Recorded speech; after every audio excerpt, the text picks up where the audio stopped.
رب اجعلني مقيم الصلاة ومن ذريتي ربنا وتقبل دعاء. السلام عليكم ورحمة الله وبركاته.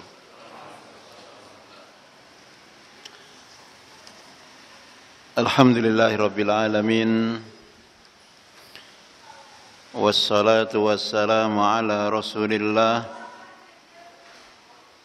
محمد وعلى آله وصحبه ومن والاه. أشهد أن لا إله إلا الله وحده لا شريك له وأشهد أن محمدا عبده ورسوله لا نبي بعده.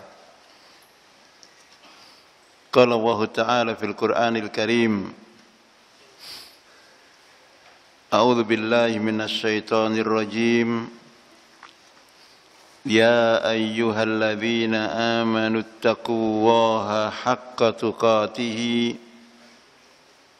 ولا تموتن إلا وأنتم مسلمون. وقال رسول الله صلى الله عليه وسلم: اتق الله حيثما كنت وأتبع السيئة الحسنة تمحها وخالق الناس بخلق حسن.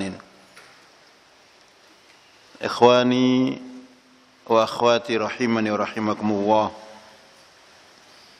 Alhamdulillah, kita bersama memuji Allah Subhanahu wa taala. Kita bersama bersyukur kehadiratnya, Zat yang telah memberikan kepada kita nikmat dan karunia-Nya, sehingga pada pagi yang berbahagia ini kita bisa dikumpulkan di tempat terbaik, di salah satu dari rumah-rumah Allah Subhanahu wa taala, untuk bersama kita membaca, mendengarkan firman-firman-Nya dan wasiat-wasiat Rasul-Nya sallallahu alaihi wa ala alihi wasallam. Salawat dan salam semoga tetap tercurahkan kepada suri teladan kita, kepada uswah dan panutan kita, baginda Rasulullah Muhammad sallallahu alaihi wasallam, kepada para sahabat-sahabatnya yang mulia radhiyallahu anhum, kepada para keluarga Rasulullah sallallahu alaihi wasallam, para ibunda-ibunda kaum muslimin, dan kepada seluruh kaum muslimin, kaum muslimah, para pengikut-pengikut Rasulullah sallallahu alaihi wasallam sampai akhir zaman nanti. Ma'asyiral muslimin, ikhwani wa akhwati fillah rahimani wa rahimakumullah. Ketahuilah bahwa nikmat yang telah dikaruniakan kepada setiap kita, para hamba-hamba Allah Subhanahu wa taala, adalah nikmat yang sangat banyak. Nikmat yang la tu'ad wa la tuhsa. Nikmat yang tidak bisa dihitung karena banyaknya.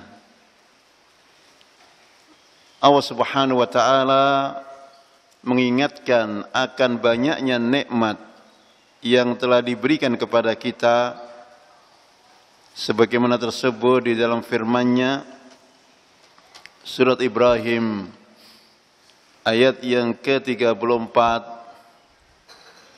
Allah Subhanahu wa taala berfirman, wa in ta'uddu ni'matallahi la tuhsuha. Wa in ta'uddu ni'matallahi la tuhsuha.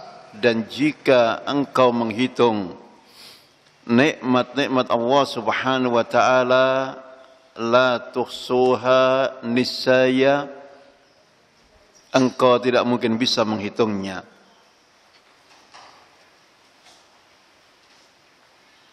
Ikhwani ma'asyiral muslimin, dan di antara nikmat yang dikaruniakan oleh Allah Subhanahu wa taala kepada kita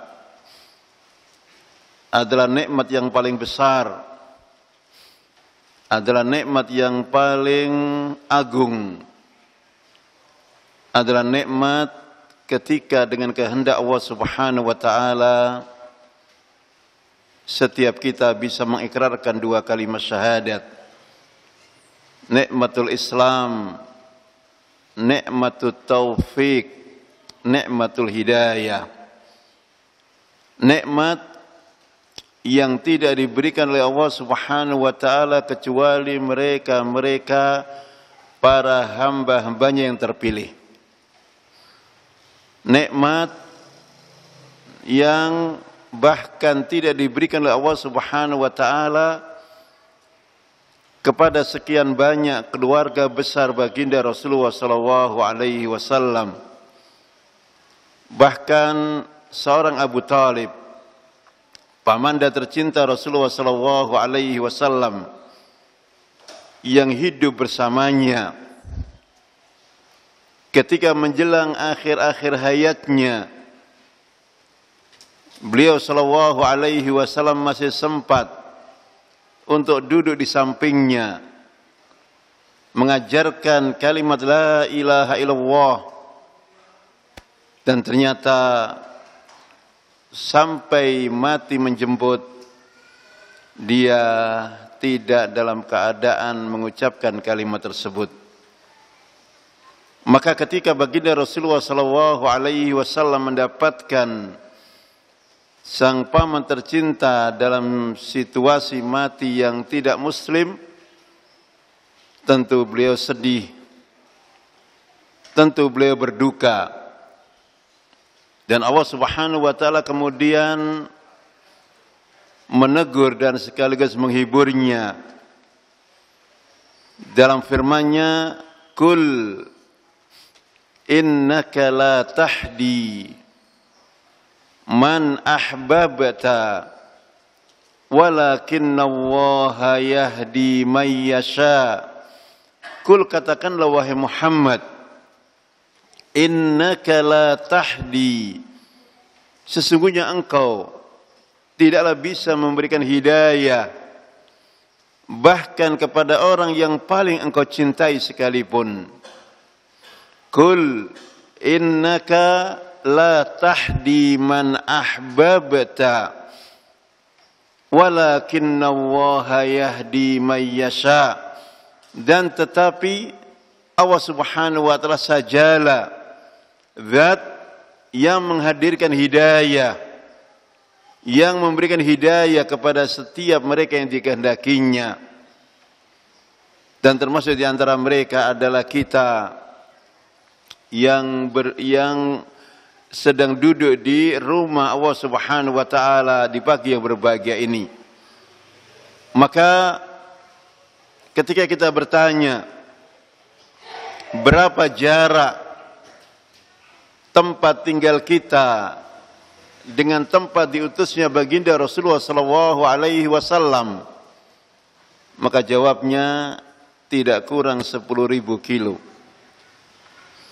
Ketika kita bertanya berapa jarak waktu antara hidup kita hari ini dengan waktu diutusnya baginda Rasulullah sallallahu alaihi wasallam, maka jawabnya tidak kurang 1.400 tahun. Tetapi Allah Subhanahu wa taala dengan kasih sayangnya menjadikan setiap kita hamba-hambanya yang mengikrarkan dua kalimat syahadat yang sama, syahadatu an la ilaha illallah wa syahadatu anna Muhammadan Rasulullah. Yang dengan dua kalimat syahadat tersebut setiap kita disebut muslim yang laki-laki dan setiap kita disebut muslimah yang perempuannya. Ma'asyiral muslimin, maka kalimat yang selalu diulang-ulang oleh baginda Rasulullah SAW dalam setiap khutbahnya setelah beliau membacakan firman Allah Subhanahu wa taala agar setiap kita selalu bertakwa kepada Allah Subhanahu wa taala, dan kemudian ditutup dengan wala tamutunna illa wa antum muslimun, dan jangan sekali-kali engkau mati kecuali mati dalam keadaan al-Islam. Semoga Allah Subhanahu wa taala sebagaimana menghidupkan kita dalam keadaan Islam, maka Allah Subhanahu wa taala semoga mematikan setiap kita di dalam keadaan mengikrarkan dua kalimat syahadat, di dalam keadaan muslim muslimah. Ikhwani ma'asyiral muslimin rahimani wa rahimakumullah. Kajian kita pada kesempatan pagi menjelang siang yang berbahagia ini adalah mengulang bersama, membaca bersama firman Allah Subhanahu wa taala yang setiap kita, saya pastikan tidak ada yang tidak menghafalnya. Tetapi ma'asyiral muslimin, sebagaimana firman Allah Subhanahu wa taala, fadzakir fa inna dzikra tanfa'ul mu'minin, maka hendaklah engkau memberikan peringatan. Sesungguhnya peringatan adalah bermanfaat bagi orang-orang yang beriman. Sebagaimana tersebut dalam surat Adz-Dzariyat ayat yang ke-55. Maka apa yang kita akan ulang bersama firman Allah Subhanahu wa taala dalam kesempatan siang yang berbahagia ini, agar supaya barangkali kemarin belum sempat terfahamkan kepada kita apa yang telah kita baca, sebagaimana yang akan kita bahas bersama, maka itu adalah merupakan pembahasan yang bisa menambah ilmu bagi setiap masing-masing kita. Ma'asyiral muslimin, ikhwani wa akhwati fillah rahimani rahimakumullah. Allah Subhanahu wa taala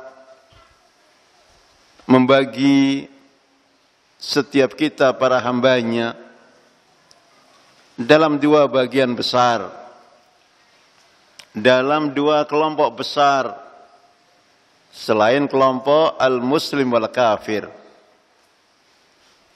Allah Subhanahu wa taala membagi para hambanya dalam dua kelompok besar.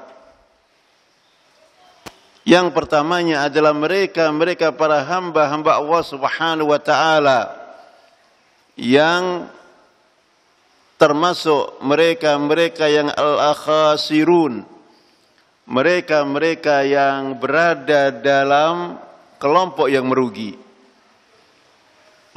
Dan kelompok yang kedua adalah mereka para hamba-hamba Allah Subhanahu wa taala yang masuk dalam kelompok sebaliknya. Ada al-khasirun dan ada al-falihun. Mereka yang dijamin mendapatkan keberuntungan. Tentu ketika kita telah mengetahui di antara para hamba-hamba Allah Subhanahu wa taala sebagiannya adalah al-khasirun, orang-orang yang merugi. Sebagian yang lain adalah al-falihun, mereka orang-orang yang beruntung. maka semua kita pasti menjawab dengan jawaban yang sama ketika dihadirkan kepada kita pertanyaan, mana yang harus kita pilih dari dua kelompok besar tersebut?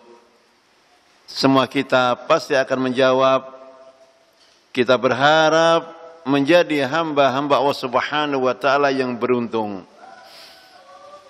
Dan ketika jawaban dari pertanyaan mana di antara dua kelompok besar tersebut yang kita pilih, dan setelah jawabannya adalah kita memilih mereka para hamba-hamba Allah Subhanahu wa taala yang beruntung, selanjutnya adalah pertanyaannya, bagaimana kita bisa meraih, kita bisa masuk kepada kelompok hamba-hamba Allah Subhanahu wa taala yang beruntung tersebut.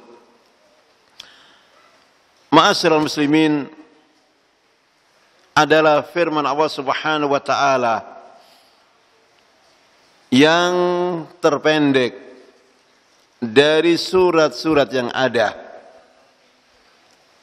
Adalah firman Allah Subhanahu wa taala yang semua kita barangkali telah menghafalnya, yang kita sebut sebagai surah Al-Asr. Surah Al-Asr, Allah Subhanahu wa taala berfirman, A'udzu billahi minasy syaithanir rajim. Wal 'asri innal insana lafi khusrin illa alladzina amanu wa 'amilus salihati wa tawasaw bil haqqi wa tawasaw bis sabr.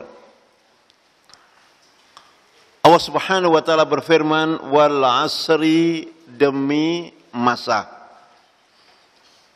Wal 'asri, demi waktu asar. Allah Subhanahu wa taala, ma'asyiral muslimin, bersumpah dengan menyebut salah satu nama makhluknya, yaitu waktu asar. Dan Allah Subhanahu wa taala menyebut dalam banyak ayat, menyebut dengan lafal waktu, wal asri, wadduha, wal laili idza saja, dan beberapa sumpah-sumpah yang lain. Allah Subhanahu wa taala berhak untuk bersumpah dengan menyebut nama-nama makhluknya. Dan sumpah yang sama tidak dibolehkan kita para hambanya menyebutnya.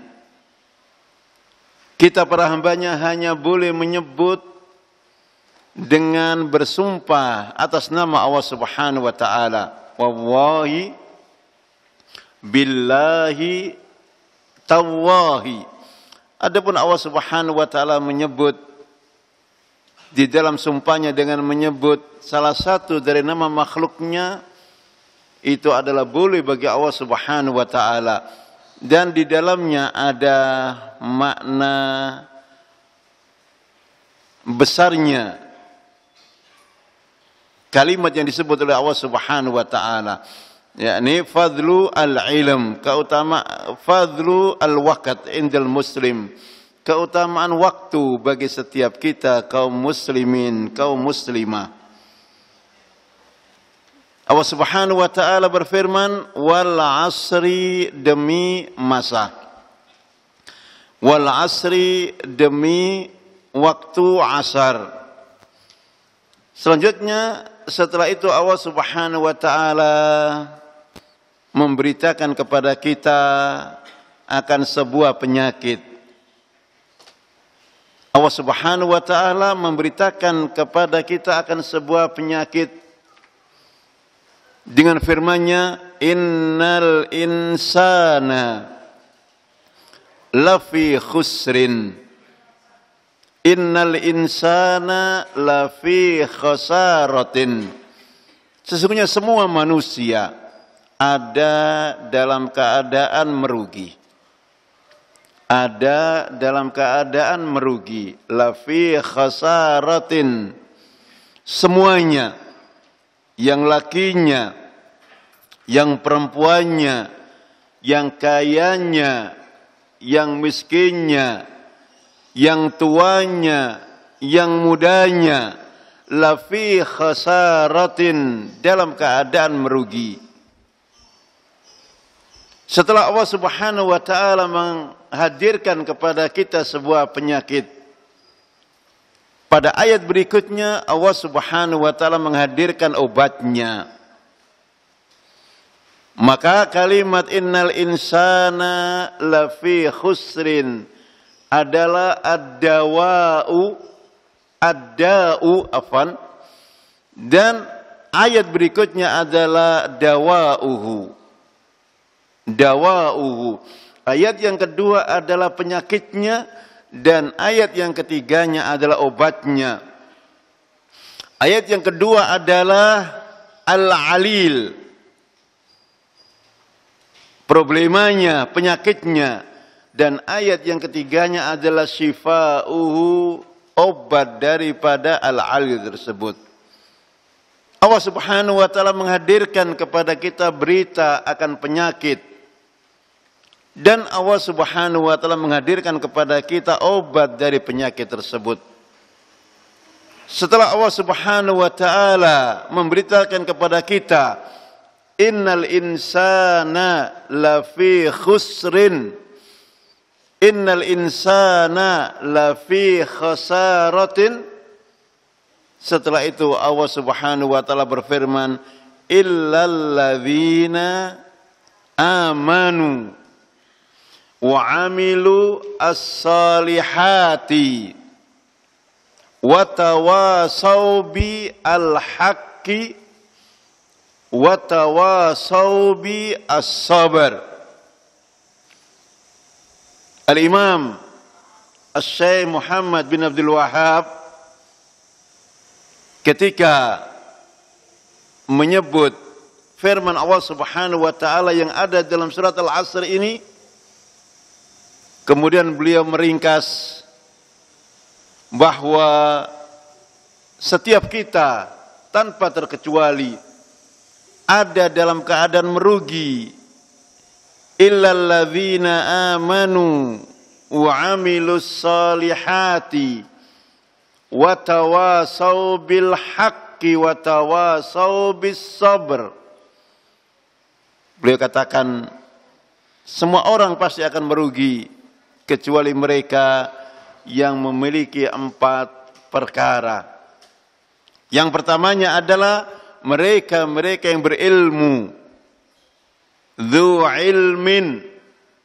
Yang keduanya adalah mereka-mereka yang beramal dari ilmu yang telah dimilikinya.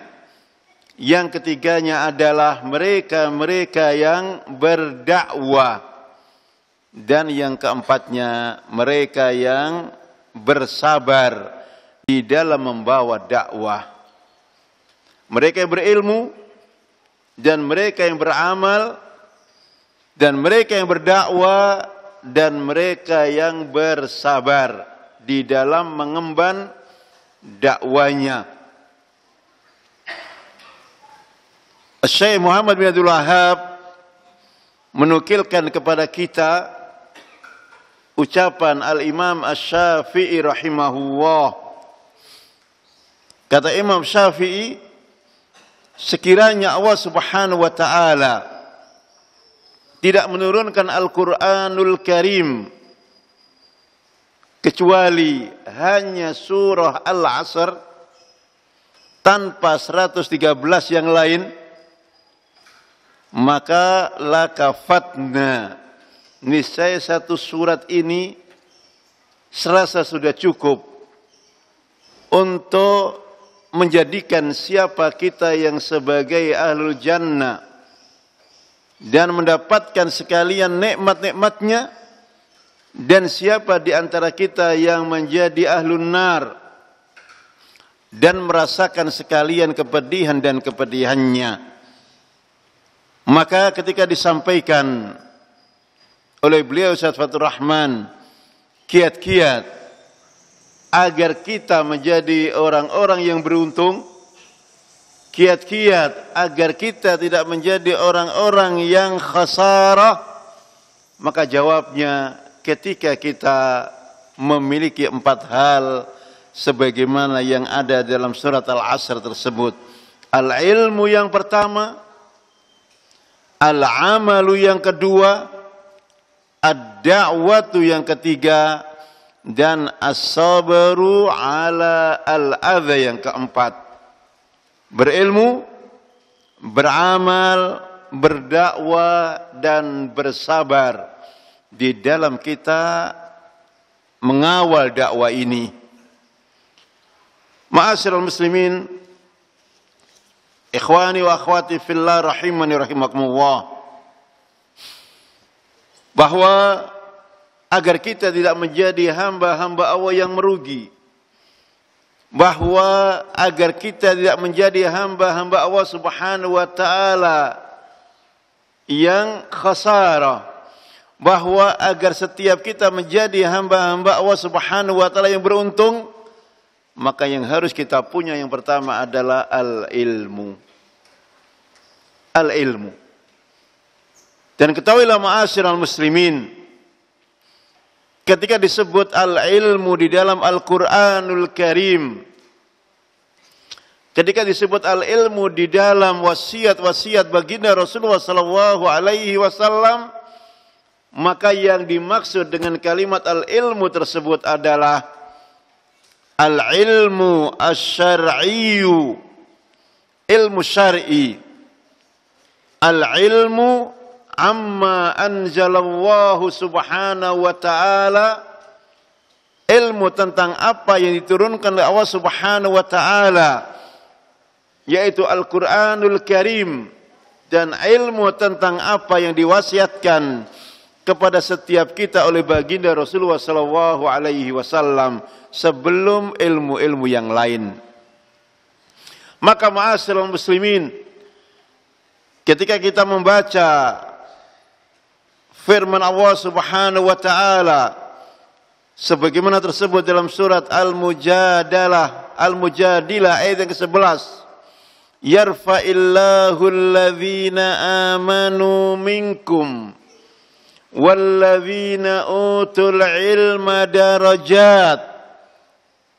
Yarfa'illahu, yarfa'i mengangkat, Allahu Allah, derajat orang-orang yang beriman dan orang-orang yang berilmu, darajatin, beberapa banyak derajat daripada yang lainnya. Sahibul iman wa sahibul ilmi akan diangkat derajatnya oleh Allah Subhanahu wa taala. Dan yang dimaksud dengan kalimat ini adalah al-ilmu asy-syar'iyyu, adalah ilmu syar'i, ilmu tentang apa yang diturunkan oleh Allah Subhanahu wa taala di dalam Al-Qur'anul Karim, dan ilmu tentang apa yang diwasiatkan oleh baginda Rasulullah sallallahu alaihi wasallam di dalam hadis-hadisnya yang sahih. 2 wasiat yang diwasiatkan kepada setiap kita oleh Allah Subhanahu wa taala dan Rasulnya, yang dijamin setiap kita akan selamat selama-lamanya selagi kita berpegang teguh dengan 2 wasiat tersebut. Sebagaimana sabda baginda Rasulullah sallallahu alaihi wasallam, taraktu fikum amrayni lan tadhillu ma tamassaktum bihima kitaballah wa sunnati au kama qala. Aku telah tinggalkan kepadamu 2 hal, 2 perkara yang jika engkau pegang dengan erat 2 perkara tersebut, niscaya tidak akan engkau tersesat selama-lamanya. Yang pertamanya adalah Al-Quranul Karim, dan yang keduanya adalah wasiat Rasulullah Muhammad sallallahu alaihi wa ala alihi wasallam. Ma'asyiral muslimin, Baginda Rasulullah sallallahu alaihi wasallam menggambarkan alangkah jauh beda antara sahibul ilmi wa sahibul ibadati. Baginda Rasulullah sallallahu alaihi wasallam membedakan jarak yang sangat jauh antara mereka yang punya ilmu dan mereka yang punya ibadah. Sahibul ilmi al-alim wa sahibul ibadati al-abid. Rasulullah sallallahu alaihi wasallam bersabda, "Fadlul alimi 'alal 'abidi kafadli 'ala man adnakum." Perumpamaan seorang yang berilmu syar'i dengan orang yang ahli ibadah. Dengan orang yang ahli ibadah, bukan orang yang ahli maksiat, bukan orang yang jahil. Dengan orang yang ahli ibadah adalah kafadli ala man adanakum, seperti keutamaanku, kata Rasulullah, dengan orang yang paling rendah di antara kamu. Seperti keutamaanku, kata Rasulullah, dengan orang yang paling rendah di antara kita. Ma'asyiral muslimin, di tempat yang lain baginda Rasulullah sallallahu alaihi wasallam bersabda, "Fadlul alimi 'alal 'abidi kafadlil qamari 'ala sairil kawaik ala sairil kawakibi."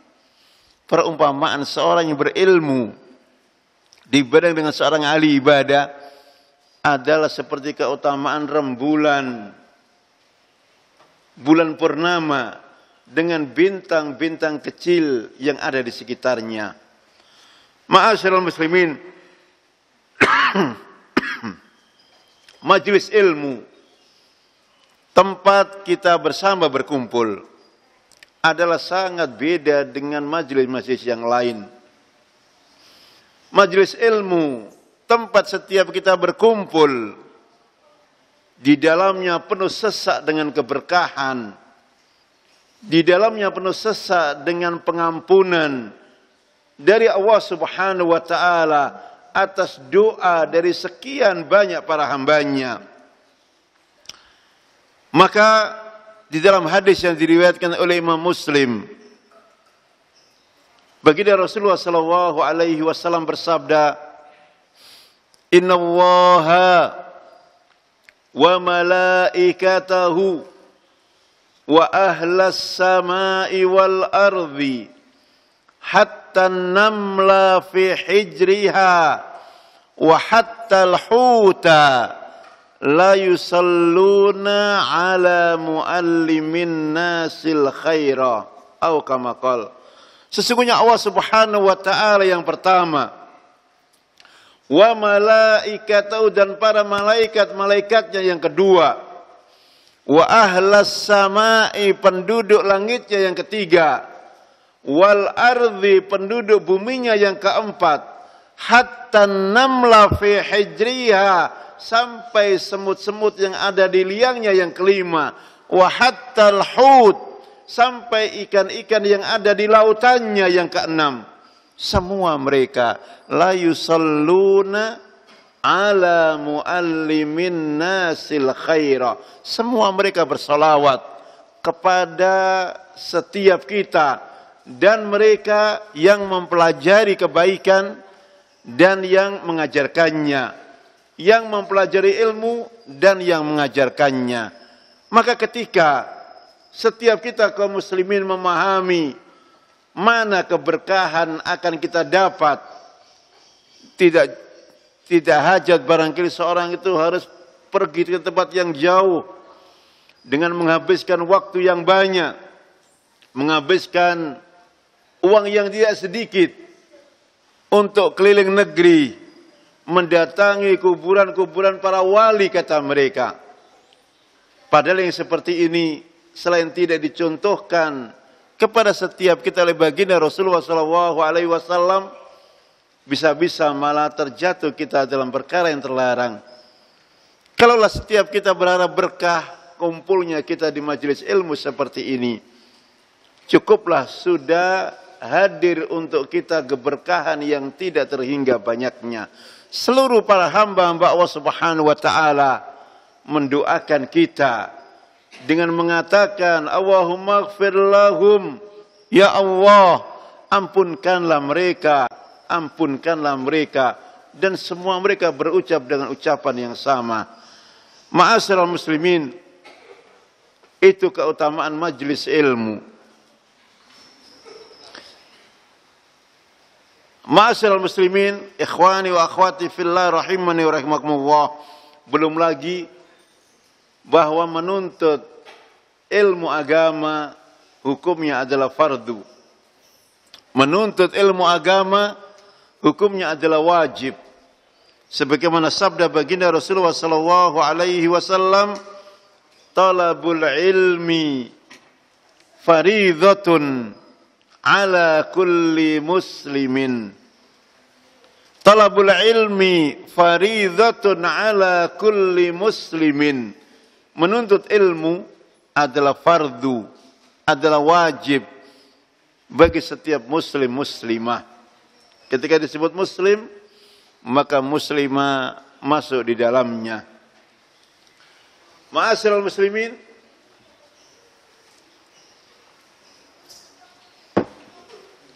dan kalau kita merujuk kepada makna wajib, maka diartikan, dijelaskan kepada kita oleh mereka para ulama-ulama kita, yang dimaksud dengan wajib adalah ma yuthabu fa'iluhu wa yu'aqabu tarikuhu. Wajib adalah setiap hal yang jika dikerjakan dipahalai dan jika ditinggalkan berdosa. Maka sebanyak kita melaksanakan perkara-perkara yang wajib, sebanyak itu pula pahala kita dapat. Dan sebanyak kita meninggalkan perkara-perkara yang wajib, maka sebanyak itu pula dosa kita dapatkan. Bukan kalau kita kerjakan berpahala, kalau tidak apa-apa. Kalau kita kerjakan berpahala, jika tidak maka kita berdosa. Itulah yang dimaksud dengan wajib, yang dimaksud dengan fardu. Maka ma'asyiral muslimin, ketika hadirnya kita di majlis seperti ini berpahala, maka dikhawatirkan tidak hadirnya kita dalam majlis-majlis yang sama, masing-masing kita terjatuh dalam dosa karena tidak kita melaksanakan apa yang difardukan oleh Allah Subhanahu wa taala dan yang diwajibkannya. Ma'asyiral muslimin, al-ilmu itu yang pertama. Maka kalau kita ingin menjadi hamba Allah Subhanahu wa taala yang beruntung, kalau kita berharap menjadi hamba Allah Subhanahu wa taala yang tidak merugi, jawabnya maka kita harus berlomba di dalam talabu al-ilmi. Selanjutnya ma'asyiral muslimin, ketika ilmu sudah kita raih, ketika ilmu sudah kita dapat, kewajiban kita berikutnya adalah al-amalu bihi, kita mengamalkan ilmu tersebut.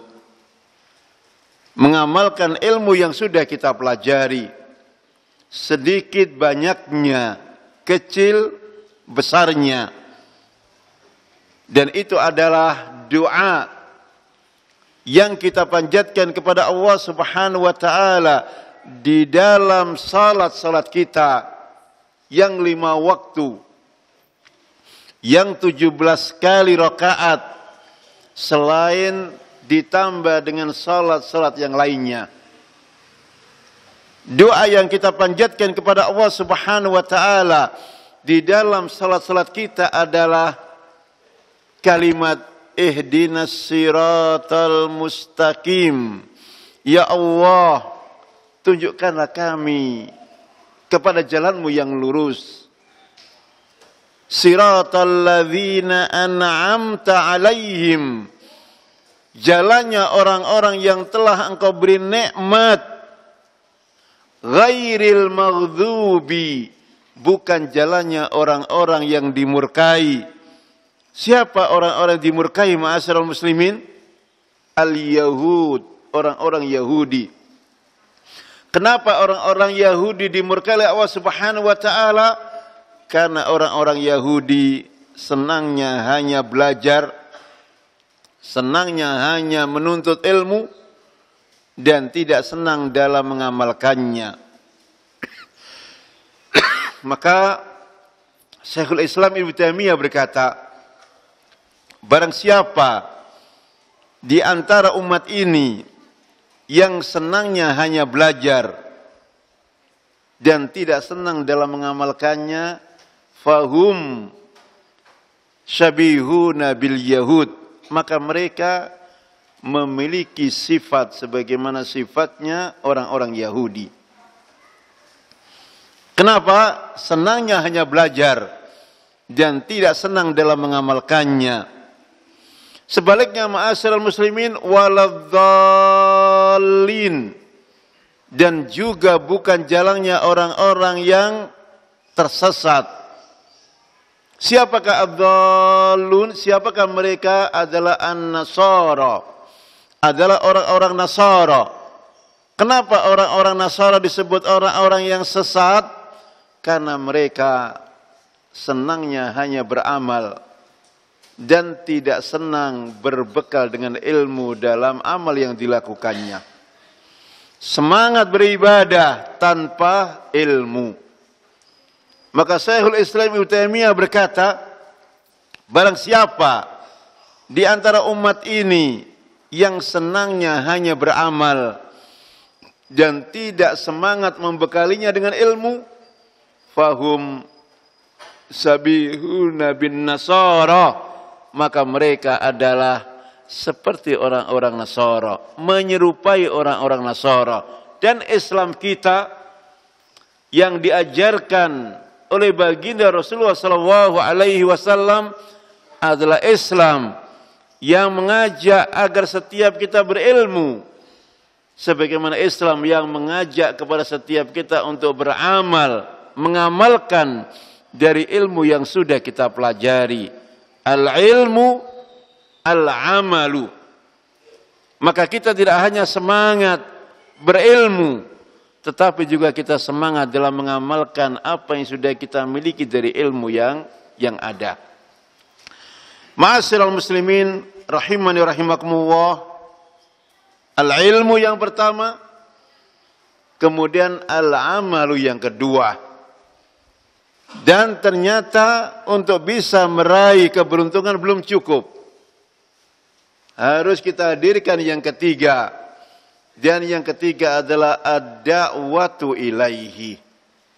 Setelah kita berilmu yang pertama, kemudian kita beramal yang kedua, yang ketiganya adalah kita berusaha mendakwahkan, menyampaikan setiap ilmu yang telah kita raih, setiap ilmu yang sudah kita dapat kepada selain mereka selain kepada orang lain yang belum mendapatkan ilmu tersebut. Baginda Rasulullah SAW menyebutnya balighu anni walau ayah. Sampaikanlah apa yang datang dariku, kata Rasulullah, walaupun sedikit, walaupun satu ayat. Kita tidak cukup hanya menikmati ilmu sendiri, tetapi ilmu ini juga kita sampaikan kepada yang lain. Bahkan para ulama menyebut, kalau kita punya harta, maka zakatnya adalah dengan harta yang kita miliki. Tetapi kalau kita punya ilmu, zakatnya adalah dengan kita mengajarkannya. Ma'asyiral muslimin, mendakwahkannya. Umat ini adalah umat yang terhormat, adalah umat yang terbaik. Manakala umat ini mau mengajak kepada kebaikan, manakala umat ini mau melarang dari kemungkaran, manakala umat ini mau mengajak kepada kebaikan dan melarang dari kemungkaran. Manakala umat ini semangat dalam mendakwahkan apa yang telah dia raih dari ilmu-ilmu yang ada.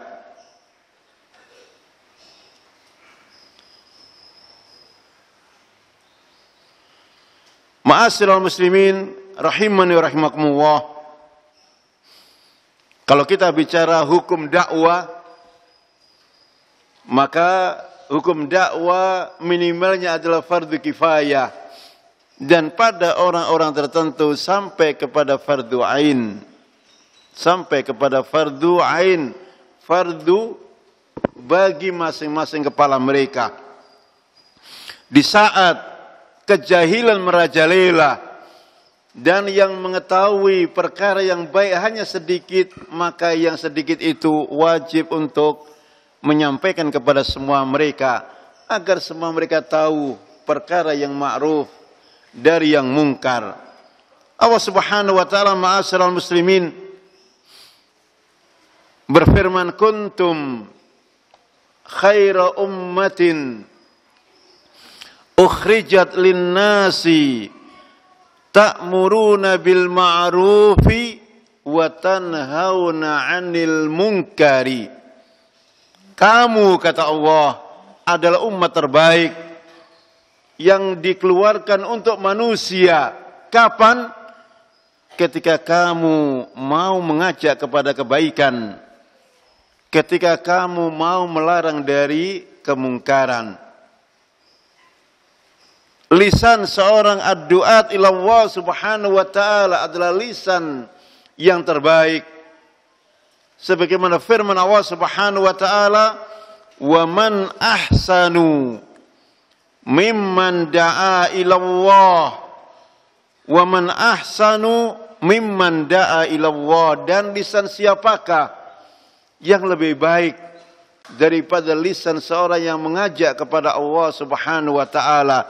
Lisan seorang yang berdakwah, yang menyampaikan kebaikan, yang menyampaikan ilmu.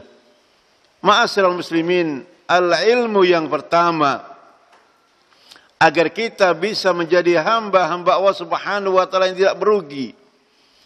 Al-amalu yang kedua, agar kita bisa menjadi hamba-hamba Allah yang beruntung. Yang ketiganya ad-da'wah. Ad-da'watu ilaihi, kita berusaha untuk mendakwahkan apa yang telah kita pelajari ini kepada selainnya. Ma'asyiral muslimin, umat ini digambarkan oleh Rasulullah sallallahu alaihi wasallam seperti segolongan orang yang masuk ke dalam sebuah kapal. Sebagian mereka duduk di lantai atas, dan sebagian mereka duduk di lantai bawah. Dan kemudian kapal ini ke tengah lautan. Ke tengah lautan terus menjauh dan terus menjauh. Mereka yang mendapatkan tempat duduk di atas, ketika berharap untuk minum air, cukuplah dengan gayungnya mereka mengambil air dari laut dan segera meminumnya. Tanpa harus capek, tanpa harus mengganggu yang lain. Sementara mereka yang berada di bawah, kalau harus minum, maka dia harus naik ke atas, dan setelah itu baru mengambil air, dan setelah itu baru meminumnya. Maka seorang di antara mereka punya ide. Ide yang lahirnya adalah baik, tetapi hakikatnya adalah ide yang merusak.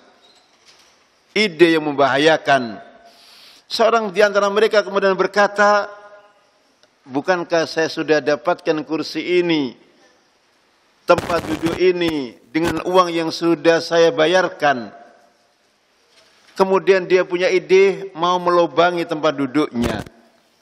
Dan dengan itu dia bisa minum, dan dengan itu dia tidak perlu mengganggu kawannya, dan dengan itu tidak perlu capek. Ini slogan mereka-mereka yang sering dengan membawa bendera hak asasi manusia. Kenapa kita ribut dengan wanita yang telanjang? Itu kan urusan dia.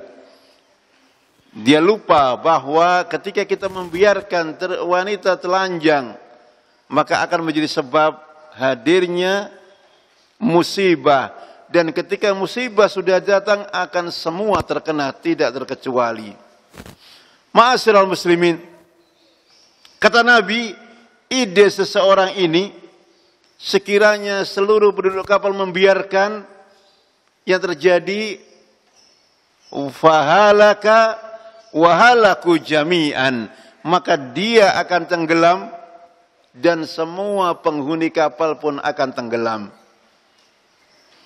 Ide seseorang ini, kalau ada di antara penumpang kapal berusaha untuk mencegahnya, menghalanginya, fanaja wa najau jami'an, maka dia selamat dan seluruh penghuni kapal pun akan selamat. Dia selamat dan semua penghuni kapal akan selamat.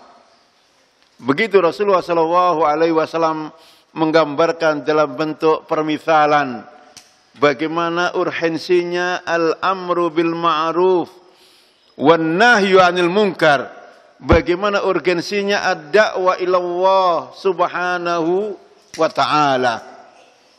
Bagaimana urgensinya setiap kita berdakwah dari ilmu yang telah kita pelajari, dari amal yang sudah kita kerjakan, sehingga semua orang bisa merasakan nikmatnya ilmu sebagaimana ilmu yang sudah kita nikmati, sehingga semua manusia akan bisa merasakan nikmatnya amal sebagaimana amal yang sudah kita amalkan. Ma'asyiral muslimin, al-ilmu yang pertama, al-amalu yang kedua, kemudian ad-da'watu yang ketiga, dan yang keempatnya as-sabru ala al-adha, sabar di dalam berdakwah. Setiap kita tidak terkecuali ketika berdakwah, maka ada yang menerima, ada yang menolak. Ada yang membantu, ada yang menghalangi. Dan contohnya adalah baginda Rasulullah SAW. Seorang yang hadir tanpa cacat. Seorang yang hadir dengan keindahan akhlaknya. Tetapi ketika beliau berdakwah, maka tidak sedikit mereka yang menghalanginya. Tidak sedikit mereka yang mengganggunya. Bahkan bukan hanya gangguan dalam bentuk suara lisan, bahkan terkadang gangguan dalam bentuk perkara-perkara yang menyakitkan, dengan dilemparinya dengan batu, dengan terlukanya gigi beliau, dan beberapa contoh-contoh kasus yang ada. Ma'asyiral muslimin rahimani rahimakumullah. Maka dalam situasi yang seperti itu, tidak ada modal yang harus kita pegangi kecuali kita bersabar. Wa tawasau bil haqqi yang ketiga, yang keempatnya wa tawasau bis sabr. As-sabru ala al-adha. Ma'asyiral muslimin, tidak satupun para penulis yang menjelaskan kepada kita akhlak ad-du'at, sifat para dai ketika dia berdakwah, kecuali menyebut satu di antaranya, selain ikhlas, selain tawadhu dan sebagainya, mesti mereka menyebut kalimat as-sabru. As-sabru di dalam berdakwah. Dan Allah Subhanahu wa taala menyebut secara khusus kalimat as-sabar pada ayat yang terakhir. Seakan-akan cukuplah dengan kesabaran kita miliki, maka yang lainnya akan terjawab. Ma'asyiral muslimin, ketahuilah, ketika Rasulullah SAW memulai dakwah, setelah diturunkannya surat Al-Muzammil, maka Allah Subhanahu wa taala memberitakan kepada kita, Allah Subhanahu wa taala menghibur Rasulnya dengan kalimat wasbir ala ma yakuluna wahjurhum hajaran jamila. Maka bersabarlah wahai Muhammad dari setiap apa yang mereka ucapkan. Wahjurhum hajaran jamila. Kalaulah engkau harus menjauhi mereka, hendaklah engkau menjauhi mereka dengan cara yang baik. Hendaklah engkau menjauhi mereka tetap dengan keinginan besok, lusa, minggu depan mereka akan kembali kepada beliau sallallahu alaihi wasallam. Maka beliau tidak pernah melukai mereka walaupun beliau dilukai. Maka beliau tidak pernah menyampaikan kalimat kasar kepada mereka walaupun mereka memberikan nama-nama nabi dengan nama-nama yang tidak semestinya. Terkadang mereka menyebut Nabi Al-Kadzab, seorang pendusta. Terkadang mereka menyebut Nabi As-Sahir, tukang sihir. Terkadang mereka menyebut Nabi adalah Al-Majnun, orang yang gila. Tetapi Al-Qur'annya mengajarkan kepada beliau wasbir ala ma yakuluna wahjurhum hajaran jamila. Buah kesabaran dalam dakwah ma'asyiral muslimin. Lihatlah bagaimana gambar mereka para sahabat. Ketika Rasulullah dengan Abu Bakar, ketika Rasulullah bersama Abu Bakar sudah menjadi sahabat. Umar ketika itu masih musuh Rasulullah sallallahu alaihi wasallam. Ketika Rasulullah, Abu Bakar dan Umar sudah masing-masingnya sudah mengucapkan 2 kalimat syahadat, Khalid ibn Walid masih menjadi musuh Rasulullah sallallahu alaihi wasallam. Buat dari kesabaran Rasulullah sallallahu alaihi wasallam menghadirkan satu demi satu para sahabat-sahabat yang ada di Makkah. Kalaulah baginda Rasulullah sallallahu alaihi wasallam tidak diberikan bekal oleh Allah Subhanahu wa taala dengan kesabaran di dalam membawa dakwanya, maka barangkali beliau akan sudah putus asa dalam melihat bagaimana pertentangan yang dilakukan oleh orang-orang kafir terhadap baginda Rasulullah sallallahu alaihi wasallam. Tetapi kesabaran yang ada pada Rasulullah, bahkan ketika mereka para sahabat sudah minta diizinkan membunuh mereka, Rasulullah masih tetap sabar. Sesungguhnya aku belum diperintah, kata Nabi. Yang sebelumnya beliau menghibur para sahabat. Sesungguhnya dulu para pengikut-pengikut Nabi telah diganggu oleh musuhnya sampai kepada mereka disiksa, sampai kemudian mereka dibunuh, sampai kemudian mereka dikuliti, diambil dagingnya dengan yang menempel di jasadnya. Tetapi mereka tetap sabar dari apa yang dilakukan oleh musuh-musuh Allah Subhanahu wa taala. Maka ma'asyiral muslimin, agar setiap kita termasuk hamba-hamba Allah Subhanahu wa taala yang mendapatkan keberuntungan, maka yang pertama tadi apa? Al-ilmu. Kita harus berbekal dengan ilmu.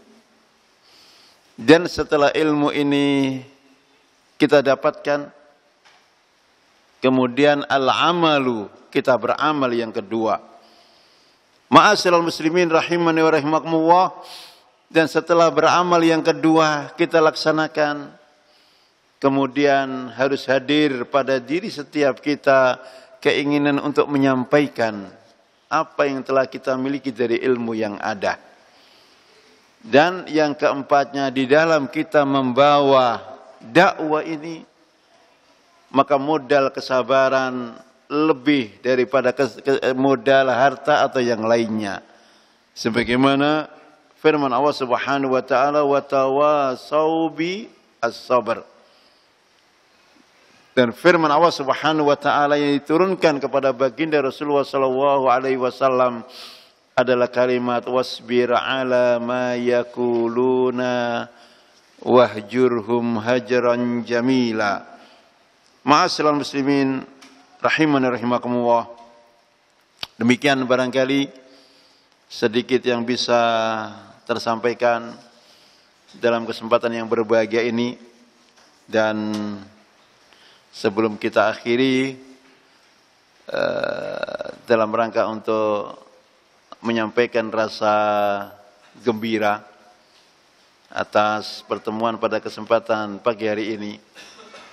Sesungguhnya pertemuan pagi hari ini adalah pertemuan kedua di masjid yang sama.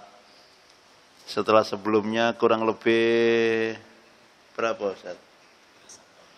Mungkin lebih 15 tahun yang lalu kita pernah berada di masjid yang sama. Dan atas kehendak Allah Subhanahu wa taala kemudian tidak lagi kita bertemu, dan kemudian kita dipertemukan pada hari ini setelah 15 tahun berjalan. Alhamdulillahirabbil alamin.